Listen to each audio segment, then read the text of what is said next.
नमस्कार दोस्तों EPS 95 minimum pension वृद्धि की एक और नए वीडियो में आप सभी का बहुत बहुत स्वागत है। दोस्तों, नवभारत टाइम की रिपोर्ट के अनुसार देख सकते हैं ईपीएफओ के 6 करोड़ सब्सक्राइबर को मिलने वाली है खुशखबरी। बजट में हो सकती है घोषणा। दोस्तों, देख सकते हैं कि नवभारत टाइम की यह रिपोर्ट है। बजट 2025 प्राइवेट सेक्टर में काम करने वाले लोगों के लिए अच्छी खबर है। उनकी ईपीएस पेंशन में कई गुना बढ़ोतरी हो सकती है। माना जा रहा है कि 1 फरवरी को पेश होने वाले बजट में इसकी घोषणा हो सकती है। पेंशनरों की एक प्रतिनिधि मंडल ने हाल ही में वित्त मंत्री निर्मला सीतारमण जी के साथ मिलकर मिनिमम पेंशन बढ़ाने की मांग की है। लाइन देख सकते हैं, ईपीएफओ के तहत मिनिमम पेंशन 1,000 रुपये है। पेंशनरों की समिति ने इसे 7,500 रुपये करने की मांग की है। निर्मला सीतारमण ने मांग पर विचार करने का दिया है आश्वासन। तो दोस्तों, ईपीएस 95 पेंशनरों की पेंशन इस बजट में जो 1 फरवरी 2025 को घोषणा की जाएगी, इसमें पेंशन वृद्धि की भी घोषणा की जा सकती है। श्रम मंत्री एक चौथे हैं जिनसे हम मिले, पावर पॉइंट प्रेजेंटेशन किए। पहले बंगारू दत्तात्रेय जी थे, फिर उसके बाद आदरणीय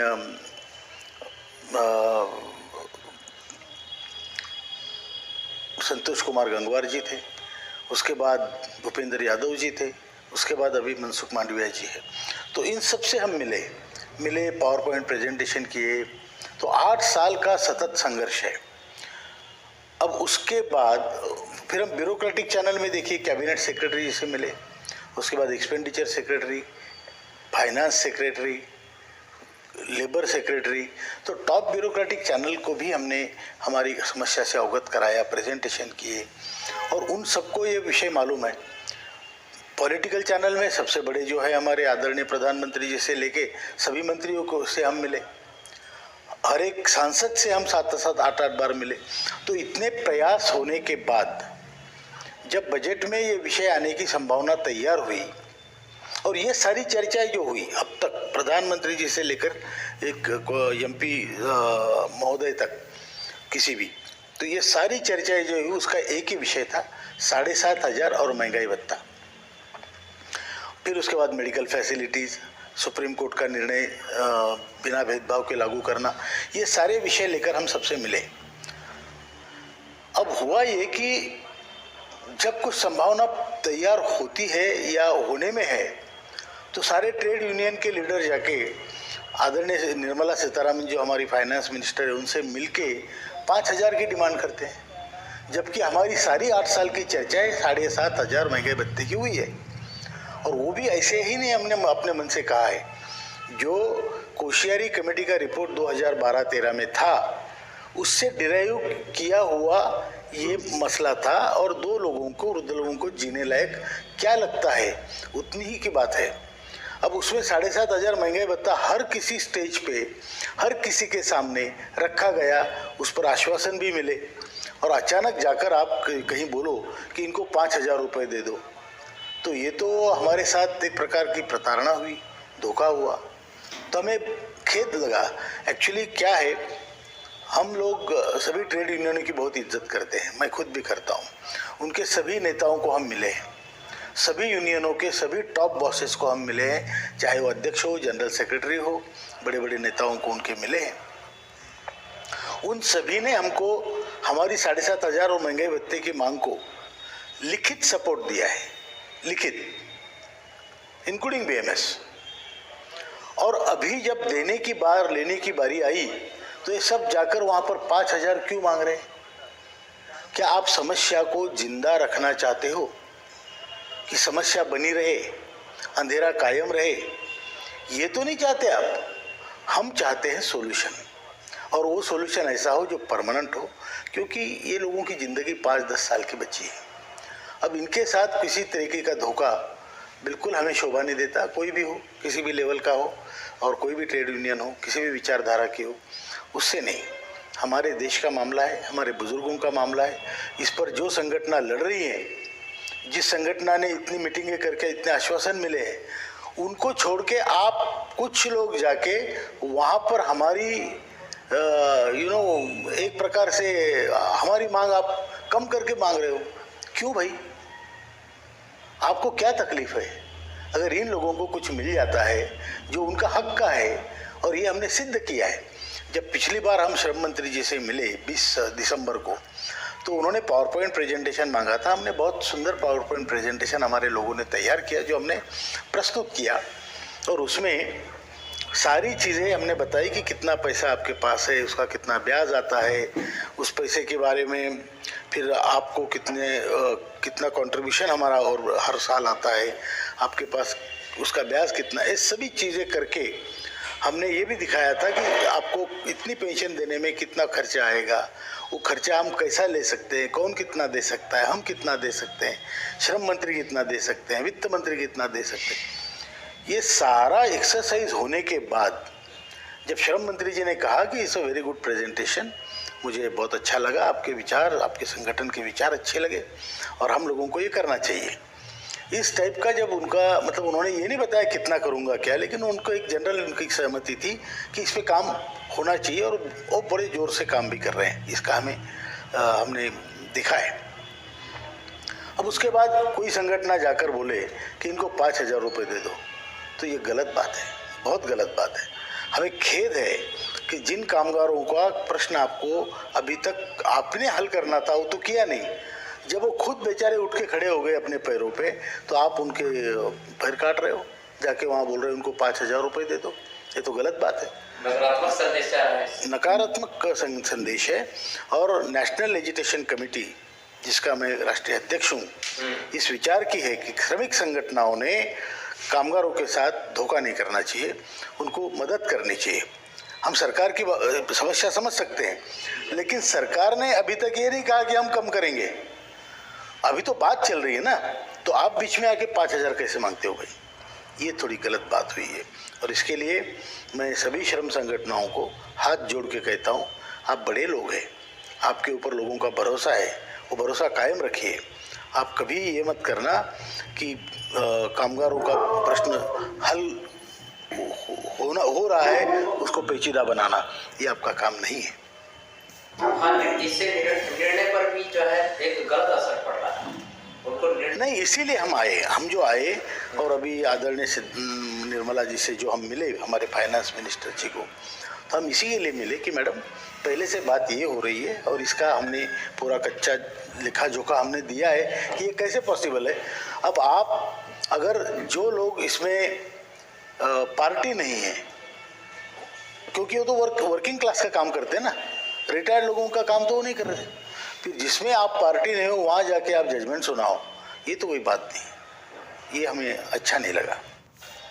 आदरणीय नीमू बांबानिया जी, जो राज्य मंत्री है जिसको सिविल सप्लाईज़ की, उनसे हमारी मुलाकात होनी थी, जो हमारे गुजरात के भाइयों ने फिक्स की थी, और उनको हमें मिलना इसलिए था कि वो हमारी बहुत बड़ी हितचिंतक है।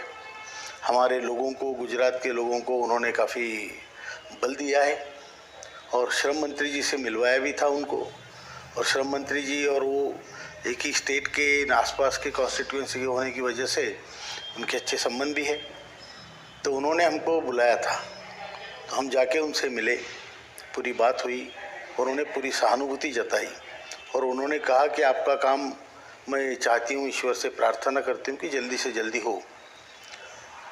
तो हमने काफ़ी देर तक उनके साथ हालांकि चाय नाश्ता भी हुआ हमारा, और उसके बाद हमें तो सहानुभूति चाहिए, हमें सपोर्ट चाहिए बड़े लोगों का, जो मंत्रीगण हैं या जो देश के नेता है, क्योंकि उनके सपोर्ट के बगैर तो आंदोलन सफल नहीं होगा। और वो भी सहिष्णुता से मिले, बहुत अच्छी तरह से बात हुई। फिर उसके बाद हम मथुरा गए थे, आदरणीय हेमा मालिनी जी से मिले, वो वहाँ पे थे, उनको भी पूरी बात हमने जो अब तक हुआ है वो घटनाक्रम से परिचित कराया, और उनके भी आशीर्वाद लिए।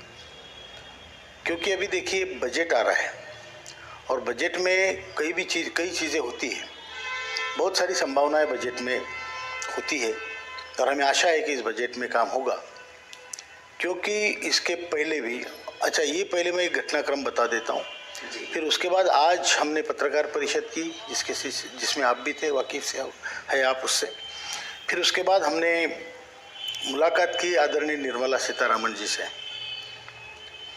और उनको हमने पूरी जानकारी, जो पहले भी हम 2 बार मिले उनसे, एक बार तो उन्होंने ट्वीट भी डाला था हमारी मुलाकात का, तो उनसे मिले, उनको हमने अवगत कराया। जो हमने उनको बोला वो ये बोला कि मैडम देखिए, हम लोग 8 साल से संघर्षरत हैं, जो संघर्ष कर रहे हैं वो सब बूढ़े लोग हैं, सब रिटायर्ड लोग हैं। अब जब लोग रिटायर्ड हो जाते हैं तो किसी ट्रेड यूनियन के सदस्य नहीं होते।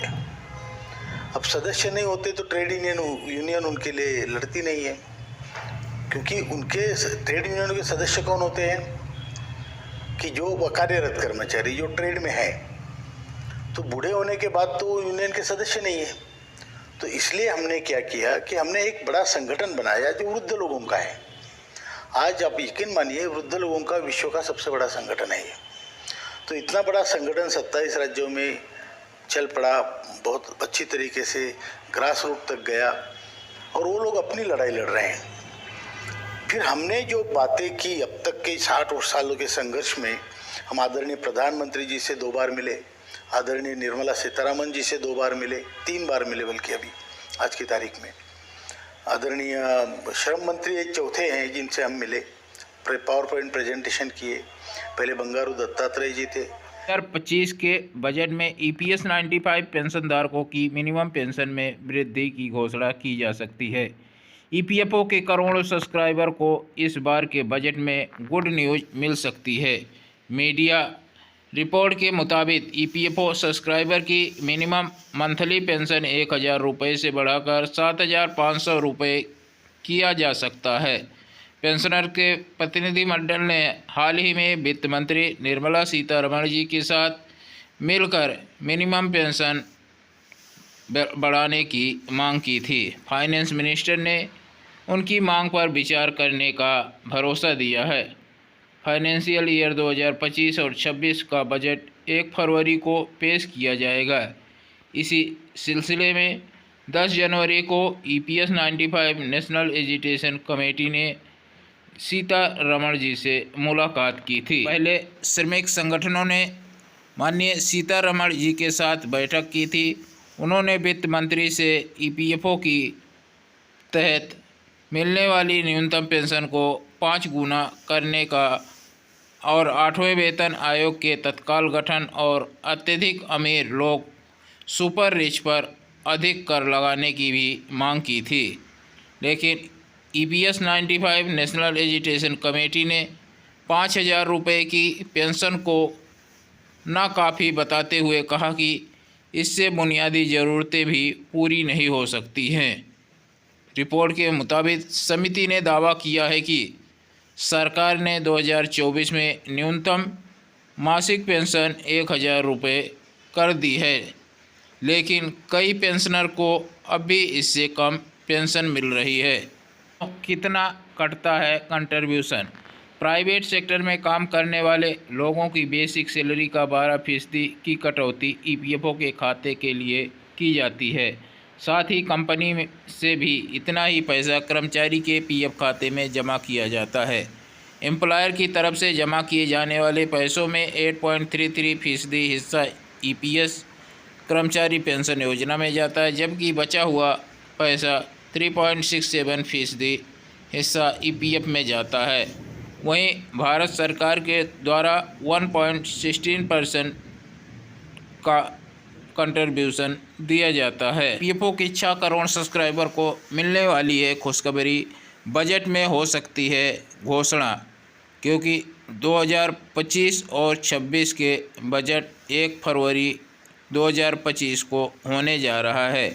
इस बजट में वित्त मंत्री निर्मला सीतारमण जी मिनिमम पेंशन 7500 रुपये की घोषणा कर सकती हैं। तो दोस्तों, ये पेंशनरों के लिए बहुत बड़ी खुशखबरी होगी।